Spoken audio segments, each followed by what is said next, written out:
Vrouwen en poezen. Van oudsher hebben vrouwen een innige band met hun poes. En op de internationale poesententoonstelling in Delft laten vrouwen dan ook graag aan het publiek hun poes zien. Zoals deze trotse dame met een wel erg grote poes. Vrouwen vergelijken hier graag hun poezen met elkaar. Door er naar te kijken, maar ook door soms even elkaars poes aan te raken.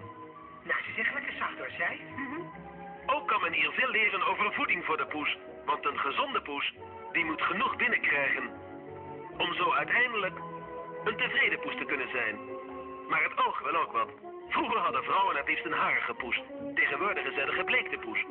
De geschoren poes. Maar het meest populair is toch de kale poes. Veel vrouwen hebben er eentje, omdat ze zo makkelijk schoon te maken is. Want een gemiddelde poes, die laat zich niet zomaar omtoveren. Tot een natte poes. De laatste jaren versieren vrouwen hun poesen ook graag. En de nieuwste trend op dat gebied is de zogenaamde glitterpoes. Hierbij laten vrouwen ter versiering diamanten aanbrengen op hun poes. Nou, moet je gewoon even dat ding zo erop tikken, maar het tikt hem op, dus geen pijn. En nadat de poes even heeft uitgehangen, kan ze gaan shinen. Op de poesententoonstelling maakt het niet uit wat voor poes u heeft. Een blonde poes, een wilde poes, of misschien een beetje slappe poes.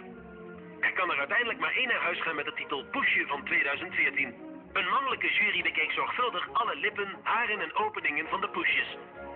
En viel uiteindelijk massaal voor de bling bling van de glitterpoes. Het poesje van 2014.